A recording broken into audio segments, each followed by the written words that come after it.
I believe that this MMO deserves another chance. Back in 2014, a bunch of previously developers over at Blizzard decided they wanted to make their own studio. They made it Carbine Studio.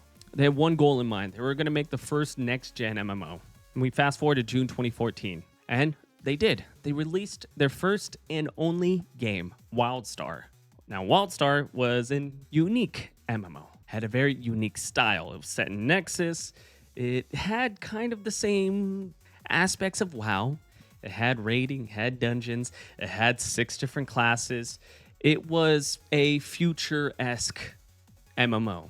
And a lot of people liked it, myself included. I was very high on Wildstar. I am still very high on Wildstar to this day. Problems came up later on. First off, it was a subscription-based MMO, which was, at the time, pretty tough to get into, especially with Guild Wars 2 being there in a buy-to-play state. And a lot of people were already paying for World of Warcraft or Elder Scrolls Online. Why would they pay another subscription for another MMO? Then, when it came to Endgame, it became too hardcore. A lot of the casual players didn't even get to that point. Even though raiding was probably one of the best parts of the game, it just didn't attract the casual audience to keep them around. So, unfortunately, casual people left.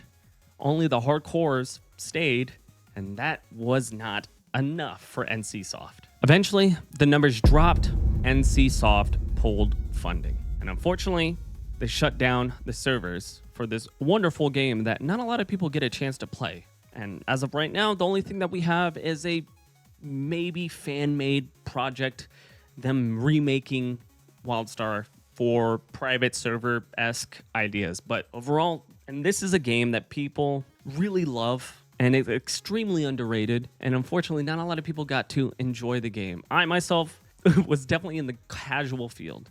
I didn't get all the way to hardcore, didn't raid or anything, but I had such a fun time in this game. And I think that if they brought it back or somebody else bought the IP, I think that it would be a lot of fun. I think they would get a ton of people playing it. But as of right now,